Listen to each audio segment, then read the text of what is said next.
पाक ऑक्यूपाई कश्मीर भारत का हिस्सा है, वहां का मुसलमान भी हमारा है, वहां का हिंदू भी हमारा है। अमित शाह के बयान पर हंगामा। अमित शाह साहब ने ये कहा है कि पीओके जो है वो हमारा है, वहाँ के लोग भी हमारे हैं, और उन्होंने कहा कि इसके ऊपर तो जो है वो इंडिया का हक है और वो तो भारत का हिस्सा है। आज पाकिस्तान के ताल्लुक अफगानिस्तान के साथ जिस नहज पे हैं, जिस मुकाम पे हैं, वो भी बहुत ही वरींग है। ये तो 2-3 साल पहले तक तो हम बड़े खुश थे कि तालिबान आ गए हैं, जनाब हम उनके एतराज़ात के जवाब में यही कहते थे हमारी जमीन इस्तेमाल नहीं हो रही। सो इट्स ए कारमा।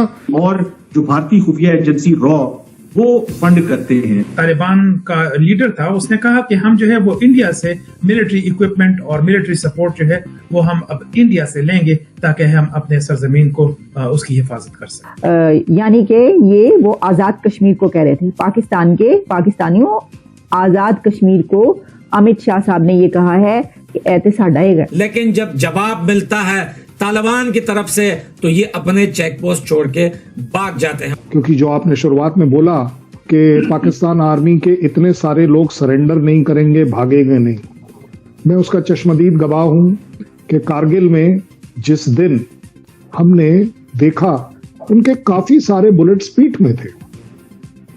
अब कौन कितना भाग रहा है, कौन कितना नहीं भाग रहा है। और ये भी बताऊं साथ में कि जो डेवरिन लाइन पे इन लोगों ने भाड़ लगाई हुई थी, वो भाड़ उखाड़ने का काम इस टाइम वो काम दोस्तों चल रहा है। वहां पे बहुत सारे बुलडोजर आ चुके हैं अफगानिस्तान की तरफ से। तो जनाब एक तरफ दो मुस्लिम ब्रादर मुस्लिम उम्मा की जो हम अभी बात कर रहे थे यहाँ पे, वो एक दूसरे से लड़ रहे हैं, साथ ही उन्होंने शुल्ली छोड़ दी। हम लाते हैं टॉक शोज और अनलिमिटेड एंटरटेनमेंट सिर्फ यूट्यूब पर। अगर आपने अभी तक हमारा चैनल सब्सक्राइब नहीं किया तो अभी सब्सक्राइब करें और बेल आइकॉन को क्लिक करके हमारी लेटेस्ट वीडियोस के बारे में अपडेट जानें। पाकिस्तान के हाथ से सब कुछ निकल चुका है। हम पाकिस्तान का वही हाल करेंगे जो कुछ समय पहले हमने अमेरिका का किया था। तालिबान सरकार ने कहा है कि जब अमेरिका जैसा देश अफगानिस्तान से भाग गया तो पाकिस्तान की क्या औकात है। बहरहाल इस जंग में भारत और तालिबान की एक तस्वीर ने तहलका मचा दिया है। मजे की बात देखिए कि कुछ दिन पहले ईरान ने भी पाकिस्तान पर हमला किया था, यानी ईरान और अफगानिस्तान ने पाकिस्तान को कहीं का नहीं छोड़ा। साहब ने ये कहा है कि पीओके जो है वो हमारा है, वहाँ के लोग भी हमारे हैं, और उन्होंने कहा कि इसके ऊपर तो जो है वो इंडिया का हक है और वो तो भारत का हिस्सा है। हम उसको यानी कि ये वो आजाद कश्मीर को कह रहे थे, पाकिस्तानियों आजाद कश्मीर को अमित शाह साहब ने ये कहा है कि ऐते साडा है, तुसी किथे लेके बैठे हुए हो, चलो निकलो। मैं नहीं कह रही, मतलब उन्होंने जो कहा है मैं आपको वही दिखाऊंगी, लेकिन वो इस तरह की बात पहले भी करते रहे और पहले भी कही है। अब देखिए एक तरफ पाकिस्तान के अंदर हो क्या रहा है कि वहां से एयर स्ट्राइक्स हो रही हैं अफगानिस्तान के खिलाफ, अफगानिस्तान के अंदर जाके वहां पे एयर स्ट्राइक्स की गई हैं।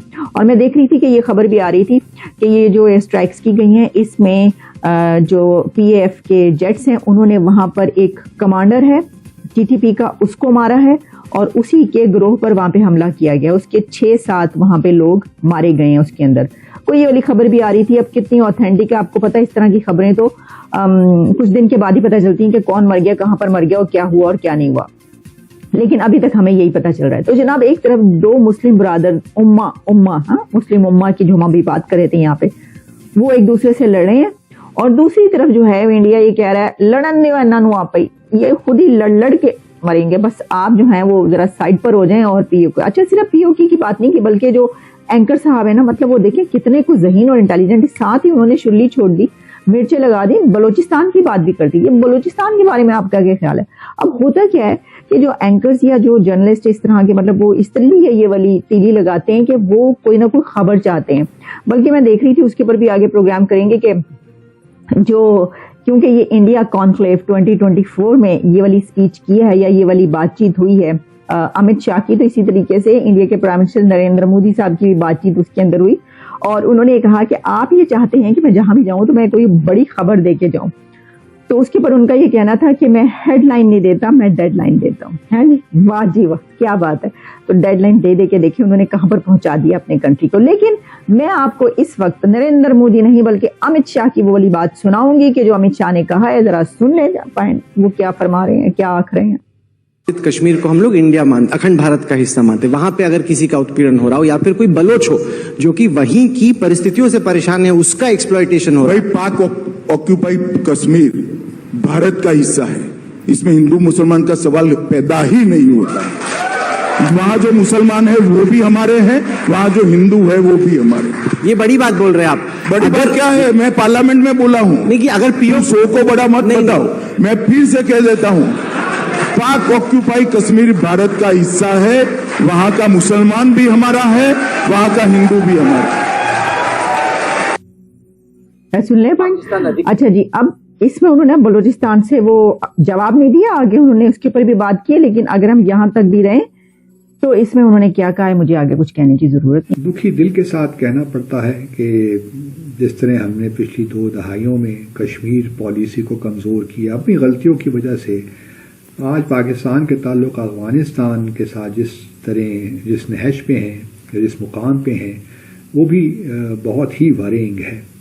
यूँ महसूस होता है कि हमने अफगानिस्तान को उस लेवल तक ले आए हैं जहाँ हम उसको दुश्मन मुल्क समझना शुरू हमने कर दिया है और बिल्कुल भारत की सतह पे लेकर आ गए हैं। तो ये कोई अजीब सा तुरफा तमाशा हुआ है और कुजा के हम इस वक्त हमारे ताल्लुकात अफगानिस्तान के मसाली ताल्लुकात होते।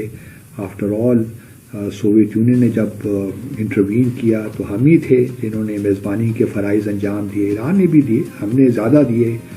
और फिर जब 9/11 के वाक़यात हुए उसके बाद तो हमारे लिए हालात बहुत ही गंभीर हो गए, क्योंकि सोवियत यूनियन के कोलैप्स के बाद तो एक हमारी ख्वाहिश थी कि हम अफगानिस्तान के थ्रू सेंट्रल एशिया के साथ भी अपने ताल्लुकात को बढ़ाएं, लेकिन चूंकि अफगानिस्तान में खाना जंगी की कैफियत रही, इस वजह से हमारी वो पॉलिसी भी रियलाइज़ नहीं हो सकी।